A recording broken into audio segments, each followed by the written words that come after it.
सीतं तस्मै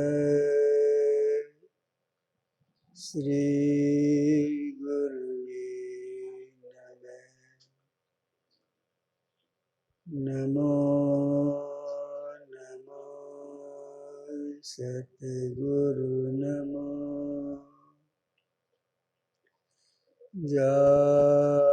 समको न परम पुरुष होते अधिक गावै संत सुजान। धन्य धन्य सतगुरु सुखदाय महिमा कही न जाय। जो कछु कहूँ तुमरी कृपा होते कछु न सहे।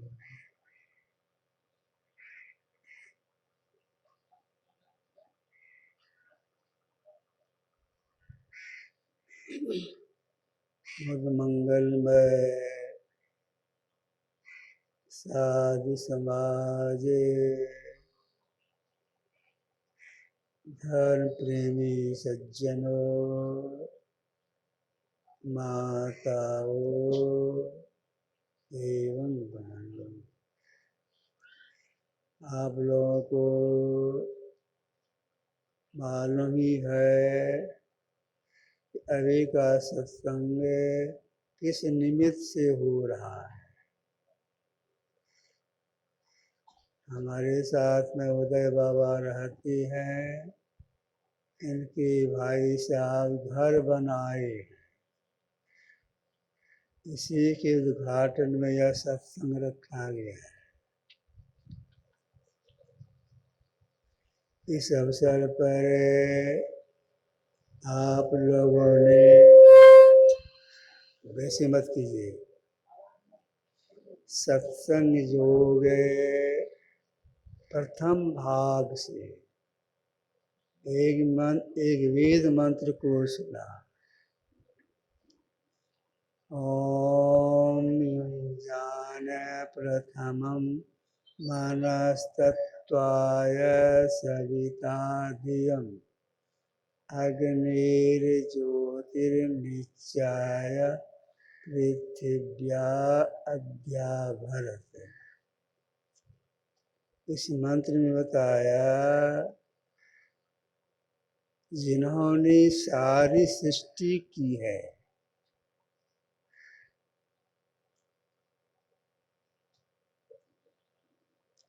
प्रकृति दो हैं, जड़ प्रकृति और चेतन प्रकृति।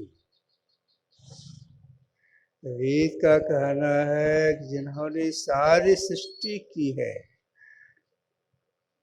जड़ प्रकृति को बनाया है, चेतन प्रकृति को बनाया है, अगर उनका साक्षात्कार करना चाहते हैं, जिससे कि जीव का परम कल्याण हो जाता है।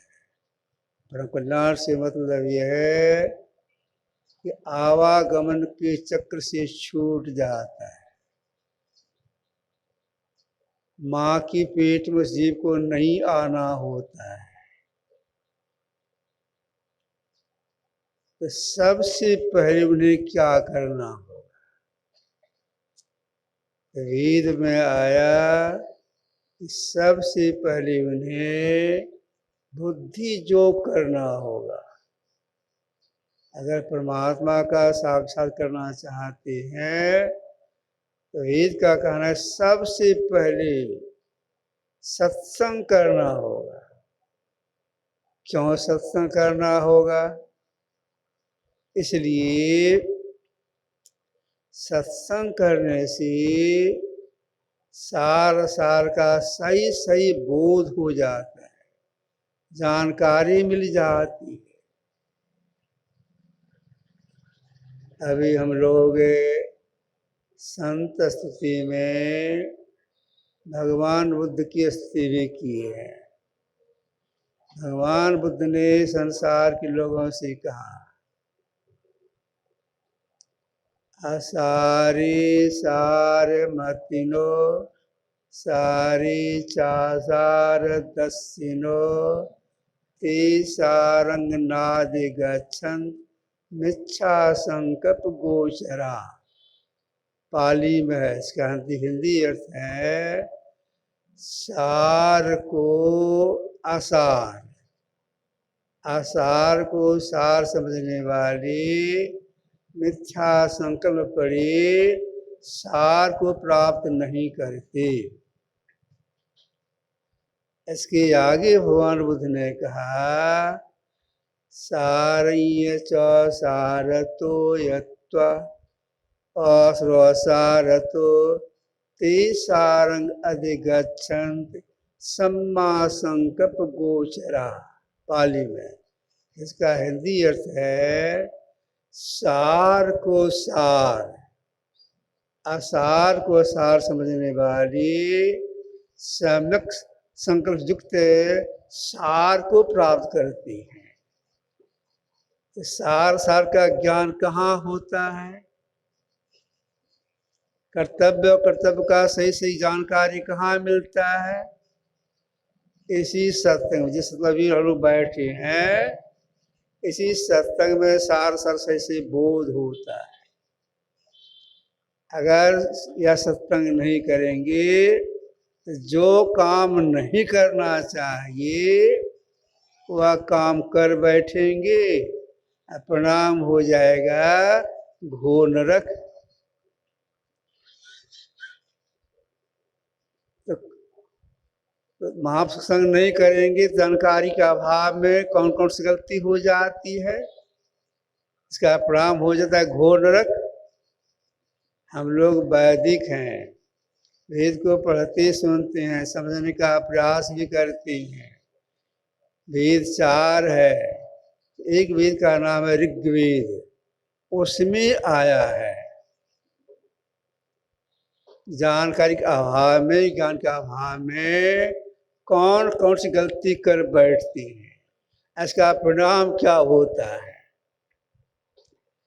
द्वैतं च मांसं मदिरा च वेश्या मृगार्थ चोरं परदार सेवा एतत् सप्तानि विष्णानि लोके घोराद घोर नरकं नयन्ति। ज्ञान के अभाव में लोग जुआ खेलते हैं, द्वैतं च मांस, मांस खाते हैं, शिकार करते हैं, चोरी करते हैं, परस्त्री गमन करते हैं, भिक्षागमन करते हैं। परिणाम क्या होता है? घोर नरक।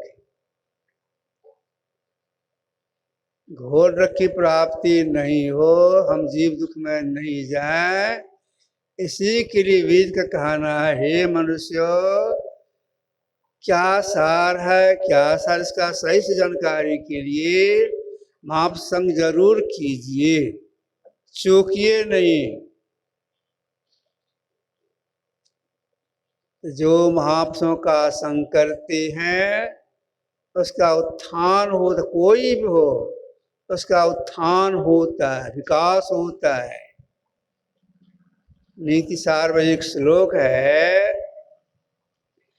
कीटोपि सुमने संगात आरोहते शतांग शिरः अस्माप्याति देवत्वं महत् सुप्रतिष्ठा। एक कीड़ा भी अगर फूल का संग कर लेता है तो फूल के संग के कारण वह कीड़ा सज्जनों के सिर पर चढ़ जाता है, देवताओं के माथे पर शोभायमान होने लगता है।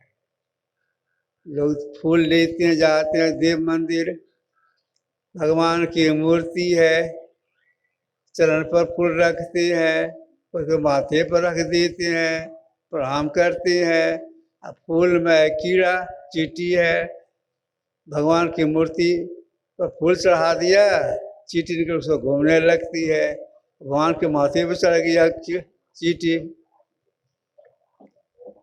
फूल का संख्या तब तो यह हुआ। एक पत्थर रास्ते में पड़ा हुआ है, लोग उससे जाते आते हैं, जूता पहन के चढ़ते उतरते हैं पत्थर पर, जूता का ठोकर खाती रहता है पत्थर। कोई कारीगर उसको देख ले पत्थर को, पत्थर उठा कर अपना घर ले जाए, कारीगर है तो उसके भगवान की मूर्ति बना दे, इस पत्थर को भगवान की मूर्ति का गठन कर दे, कोई बड़े आदमी उसको प्राण प्रतिष्ठा कर दे। अब देखिए क्या हो गया, जो पत्थर जूता का ठोकर खाता था, असंग के कारण अब उसकी पूजा होने लगी। ठीक ऐसे गिरिश गिरि प्राणी भी अगर संतों का संग आप संग करती हैं, इतनी अच्छाई आ जाती है कि संसार में ये पूज्य हो जाती है। इसलिए महापुरुषों का संग जरूर करना चाहिए। क्यों पूज्य हो जाते हैं? इसलिए कि संग का रंग लग गया।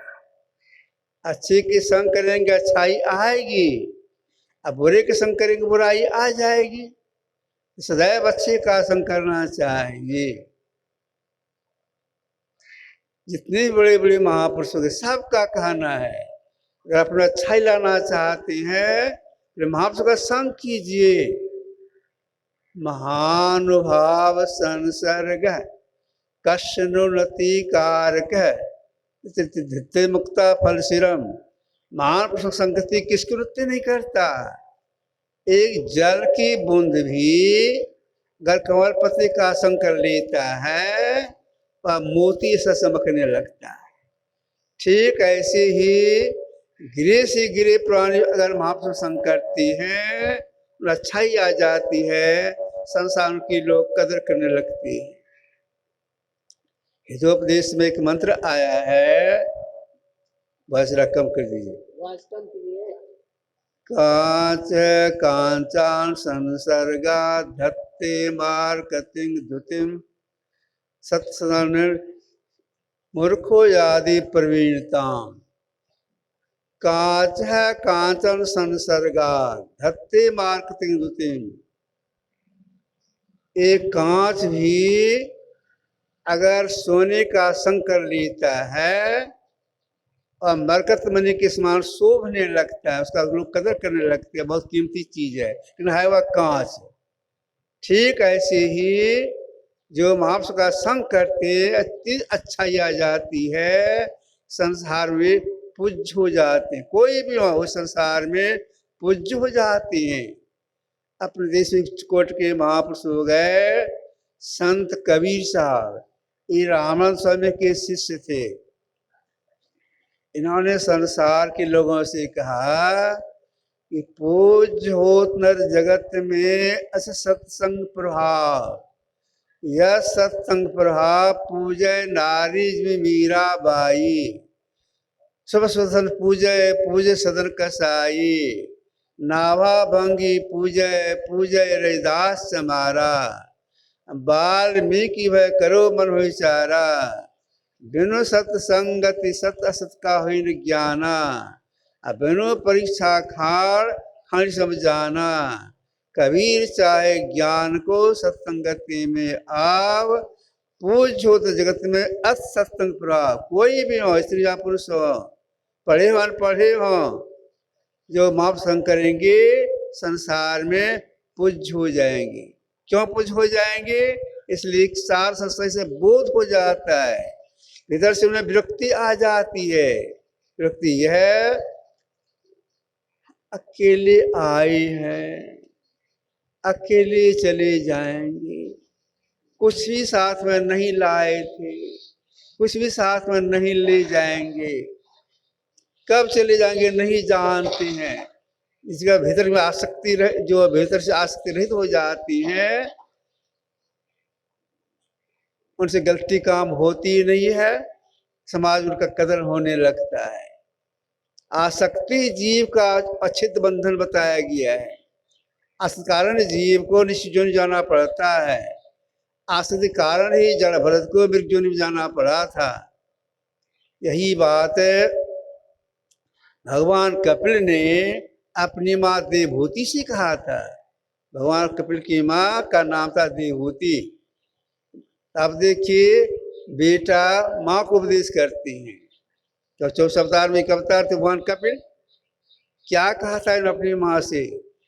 प्रसंगम जरंग पासमात्मन कवयो विदु सौ एव सर्वसो मोक्ष द्वारम पावृतम। ही माता, विवेकीजन का कहना है कि संग और आसक्ति जीव का अछित बंधन है। अगर यही संग और आसक्ति संत महापुरुष प्रति हो जाए तो मोक्ष के द्वार खुल जाए। तब मोक्ष का द्वार खोलने वाला सत्संग है। इसलिए सब उन्हीं को सत्संग करना चाहिए। जो सत्संग करते हैं जानकारी मिलती है। क्या जानकारी मिलती है? सारी सृष्टि परमात्मा ने की है, आगे पीछे नहीं, आगे पीछे नहीं, एक बार की सारी सृष्टि की है। अगर उनमें कोई मिलना चाहते हैं तो जानकारी के लिए मिनट के बाहरी सत्संग करेंगे, लेकिन और कुछ करने के लिए वेद ने कहा सब परमात्मा मिलकर एक में हो सकती है। तो क्या कहा वेद ने? वेद में हम लोगों ने मंत्र में सुना कि बुद्धि जो के बाद मानस जो करना चाहिए, इसके बाद अग्नि जो करना चाहिए।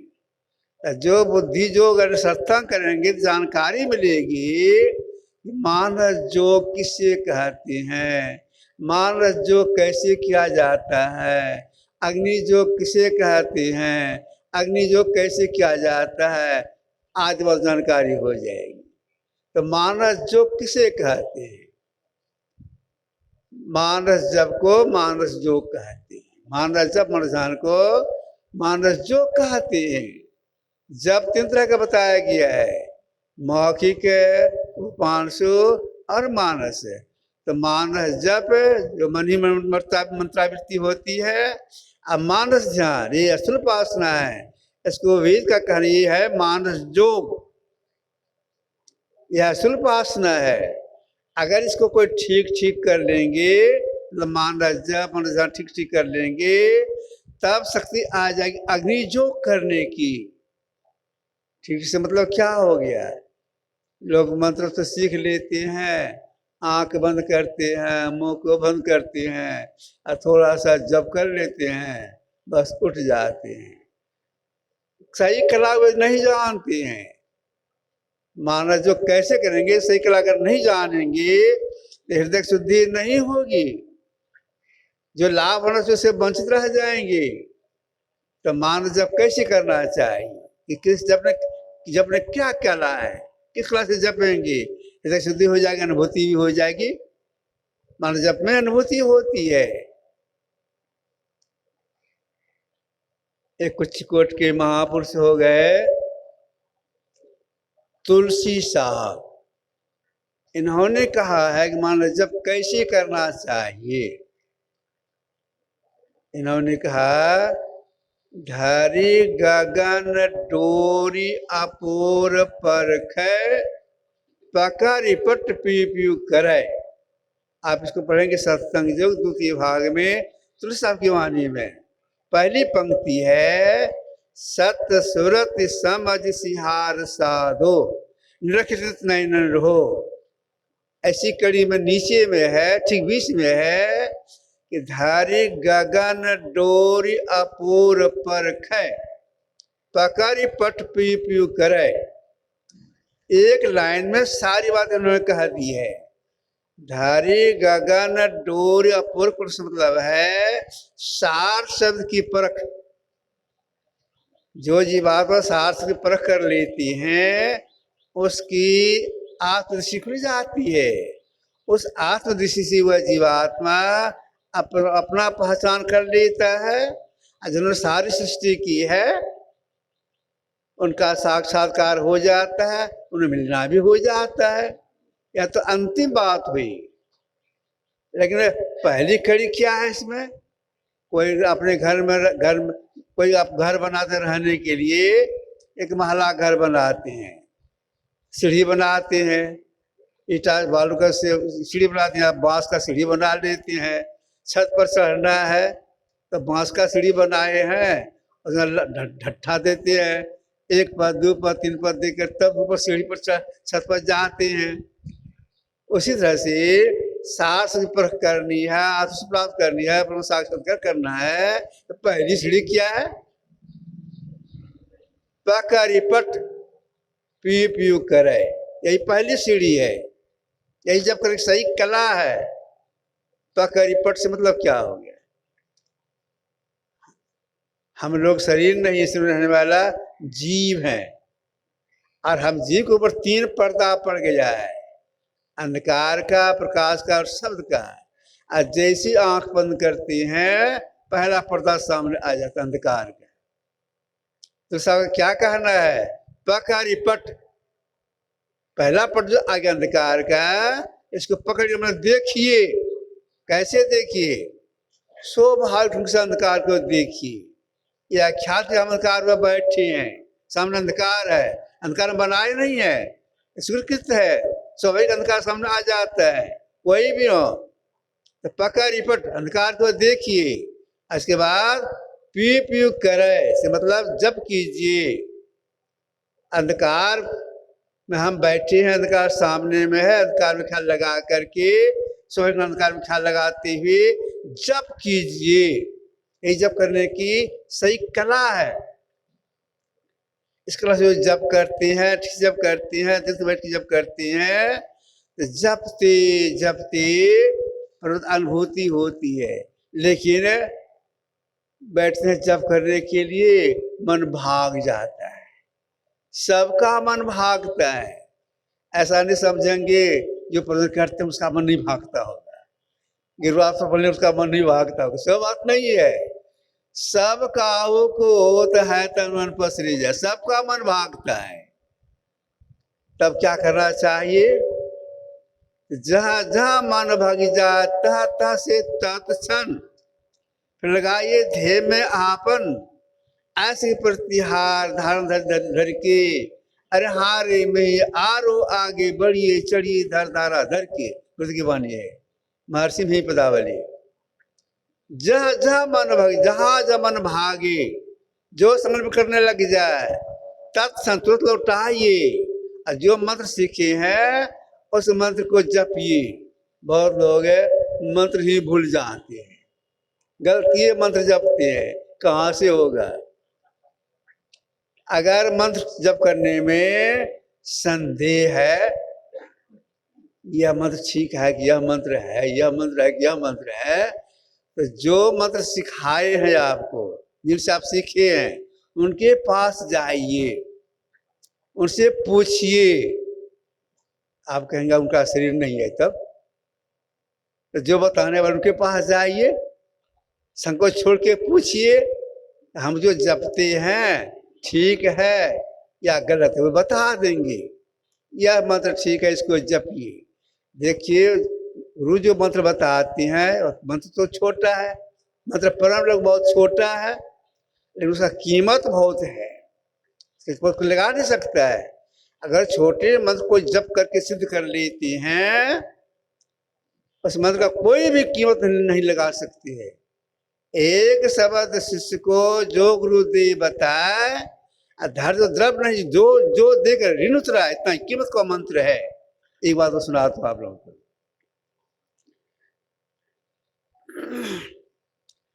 कबीर साहब गुरु का नाम था राम।